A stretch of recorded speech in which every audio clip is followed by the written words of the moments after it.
नमस्कार दोस्तों, स्वागत करता हूँ आपके इस नई वीडियो के साथ। और अपना जो टॉपिक चल रहे थे उन पे ऑर्गेनिक केमिस्ट्री तैयार कर दी मैंने, लेकिन आज से अपन थोड़ा इनऑर्गेनिक की तरफ बढ़ेंगे क्योंकि इनऑर्गेनिक का वेटेज बहुत ज़्यादा होता है हर एग्जाम के अंदर। फिर वो एपएसओ हो, जेट हो, आईसीआर, बीएचयू, कुछ भी कोई सा भी एग्जाम, जैसे आरपीएससी के कुछ एग्जाम्स होते हैं फर्स्ट ग्रेड सेकंड ग्रेड, उनमें बहुत सारा वेटेज होता है इनऑर्गेनिक केमिस्ट्री का। देखो, और इनऑर्गेनिक केमिस्ट्री में सबसे पहले परमाणु संरचना के बारे में देखेंगे। इसके परमाणु संरचना अगर बात करें अपन इन केमिस्ट्री के अंदर की, इसका वेटेज का लगभग ये 5 से क्वेश्चन हर एक एग्जाम में लेकर चलता है, ठीक है। क्योंकि इसका वेटेज लगभग बहुत सारी इसमें रहता है। एक मार्केट में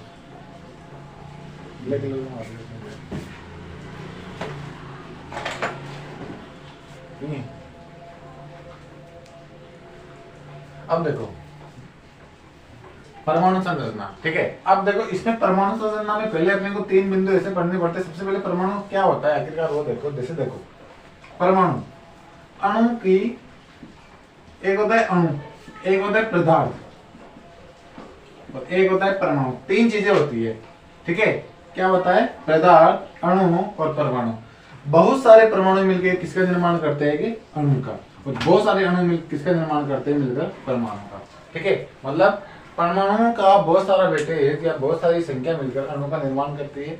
बहुत सारे अणु मिलकर किसका निर्माण करते हैं? पदार्थ का निर्माण करते हैं, ठीक है। 3 चीजें अपने पास है।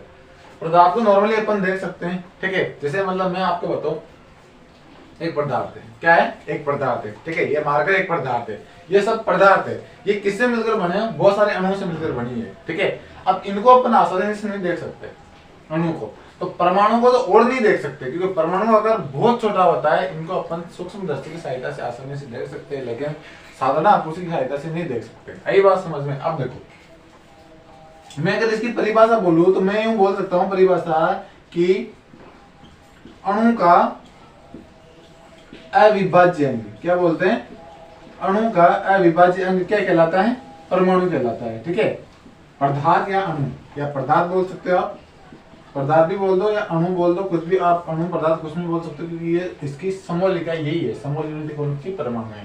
तो मतलब कि अणु का या पदार्थ का अविभाज्य अंग क्या कहलाता है? बच्चों परमाणु कहलाता है, ठीक है। ये तो अपने होगी परिभाषा की बात। आगे देखो, आप आगे चलोगे तो परमाणु का क्या, परमाणु की 3 मौलिक अणु होते हैं। कितने होते हैं? 3 मौलिक तत्व बोल दो, अणु बोल दो, क्या होते हैं? 3 मौलिक तत्व होते हैं, ठीक है। कितने होते हैं? 3 मौलिक तत्व होते हैं। जैसे बात करते हैं अपन 3 मौलिक तत्वों की, तो कौन कौन से 3 मौलिक ऐसे तत्व है जो परमाणु के अंदर पाया जाता है? आपने छोटी कक्षाओं में इस प्रकार की एक संरचना देखी होगी, जिसे अपन परमाणु बोलते हैं। इस प्रकार की संरचना, जैसे बीच वाले सेंटर को क्या बोलते हैं अपन बच्चों? क्या बोलते हैं? इसे अपन केंद्रक बोलते हैं। क्या बोलते हैं? केंद्रक बोलते हैं, ठीक है। ये हो गया, मान लो कि ये एक केंद्रक है। क्या है? केंद्रक है। अब इसके पास जो एक इलेक्ट्रॉन जो तत्व रहता है उसे प्रोटॉन बोला जाता है। क्या बोला जाता है? प्रोटॉन, ठीक है। प्रोटॉन मतलब P+9 के रूप में दर्शाया जाता है। फिर पास में रहता है न्यूट्रॉन। क्या रहता है? न्यूट्रॉन। और सबसे दूर क्या रहता है? इलेक्ट्रॉन। वो ऋणात्मक रहता है। जैसे जैसे दूरी बढ़ेगी वैसे वैसे उसका आवेश ऋणात्मक की ओर बढ़ता जाएगा। यही बात समझ में, ठीक है। क्योंकि ये ग्रहण करता है, ये त्यागता है, और जो त्यागता है वो केमिस्ट्री में ऋणात्मक में जाता है, ठीक है। जो ग्रहण करता है वो प्लस में जाता है हमेशा। ये बात आपको याद रखनी पड़ेगी। अब देखो, आगे देख तो, अब इन तीनों मौलिक अणु को अपन डिटेल से देखते हैं। पहले अपने पास है P+, जिसे प्रोटॉन बोलते हैं। एक अपने पास N, एक है अपने E, ठीक है। जैसे P को P+ बोलते हैं, और ये न्यूट्रल रहता है, मतलब उदासीन, और इलेक्ट्रॉन क्या रहता है? ऋण आवेश रहता है, जैसे मैंने आपको यहाँ पे बताया है, ठीक है। P+ proton. अब देखो, बात करूं आवेश तो कौन सा है? धनावेश। कौन सा है? धनावेश। बात करूं न्यूट्रॉन तो कौन सा है? उदासीन। कौन सा है? उदासीन, ठीक है। अब मैं बात करता हूं इलेक्ट्रॉन की, तो ये है ऋणावेश। क्या है? ऋणावेश। तो आपको यही बात याद रखनी है इनके बारे में कि इनका आवेश, धनावेश, उदासीन और ऋणावेश पाया जाता है। अब बात करूं मैं आवेश का मान कितना रहता है। क्या बात करूं कि आवेश का मान कितना होगा, ठीक है। मान के बारे में देखते हैं, कितना मान हो सकता है। अब देखो इसका आवेश होता है 1.6 इंटू 10 की घात -29 कूलम। कितना होता है 1.6 इंटू 10 की घात -19 कूलम। ये होता है आपका P प्लस का आवेश, इसका मान बोलते हैं इसको। अब इसका उदासीन, इसका मतलब इसका तो जीरो होएगा भाई, उदासीन को तो जीरो होएगा। अब देखो अब ऋणावेश इलेक्ट्रॉन, इलेक्ट्रॉन का ऋणावेश का कितना होगा, तो याद रखना कि ये तो आएगा प्लस में, ये आएगा माइनस में। 1.67 इंटू 10 की घात -19 कूलम इसका भी होएगा बच्चों। लगभग बराबर मात्रा में आवेश इन दोनों का होता है। फर्क कितना पड़ता है कि ये प्लस में, ये माइनस में, क्योंकि अपन ने पहले भी आवेश देखा है कि ये ऋणावेश में, ये धनावेश में होता है। ये बात आपको समझनी है बच्चों। इसके बाद बात करें इनका द्रव्यमान की। क्या करते हैं बात द्रव्यमान की, जिसे बोलते हैं अपन भार। क्या बोलते हैं, भार या द्रव्यमान। और बच्चों द्रव्यमान को या तो ग्राम में नापा जाता है या केजी में नापा जाता है। अपने को जैसे पता है क्विंटल या टन, इस प्रकार से अपन द्रव्यमान को नापते हैं। ठीक है, अब देखो बच्चों मैं बात करता हूँ प्रोटॉन की प्लस की। इसका कितना आपने द्रव्यमान होता है, कितना भार होता है, ये छोटी बात आपको देखो। प्रोटॉन याद रखना बच्चों 1.6 इंटू 10 की घात -27 केजी। ये किसका होता है बच्चों, प्रोटॉन का अपने क्या होता है बच्चों, द्रव्यमान होता है, जिसे अपन केजी में नापा जाता है। अब देखो न्यूट्रॉन, किसका बच्चों, न्यूट्रॉन। तो याद रखना बच्चों, एक लाइन याद रखना कि प्रोटॉन व न्यूट्रॉन का द्रव्यमान लगभग समान होता है। कितना, लगभग समान होता है। ये बात आपको याद रखनी है।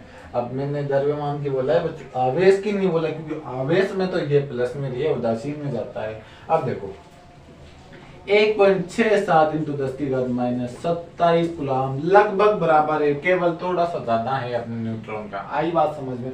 अब देखते हैं अपन इलेक्ट्रॉन का द्रव्यमान कितना होता है बच्चों। ये थोड़ा सा आपको याद रखना पड़ेगा, इंपॉर्टेंट भी इसे बोलते हैं, क्योंकि ये होता है 9.1 इंटू 10 की घात -31 केजी।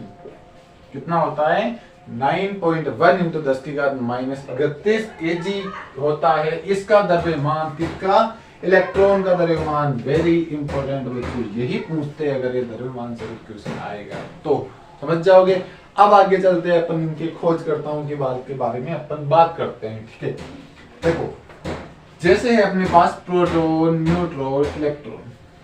क्या है, प्रोटॉन, न्यूट्रॉन, इलेक्ट्रॉन। ये अपने पास एक छोटी सी चीज यहाँ पे लिखी हुई है। अपन देखेंगे इसका क्या होता है, कौन, खोजकर्ता, जिसे अपन बोलते हैं। अब देखो ट्रिक याद रखना, जिसे बोलते हैं, इस चीज को क्या बोलते हैं, मार्कर। अगर जिसे अपन लिखते हैं उसे बोलते हैं पेन। क्या बोलते हैं, पेन। तो ट्रिक याद रखना, पेन। क्या याद रखना है, पेन।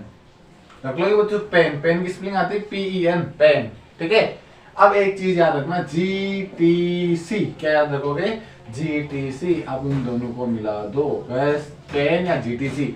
P मतलब G मतलब गोल्डस्टीन। क्या है बच्चों, गोल्डस्टीन। और इलेक्ट्रॉन मतलब T मतलब जेम्स सेडविक। कौन बच्चों, जेम्स सेडविक। ये आपको C से याद रखना पड़ेगा। सॉरी बच्चों, चेडविक इसका होता है, क्योंकि C देखो ना, चेडविक इधर। अब टी का मतलब होता है जे थॉमसन। कौन होता है बच्चों, जे थॉमसन। क्या होता है बच्चों, जे थॉमसन। जे थॉमसन ये होता है बच्चों।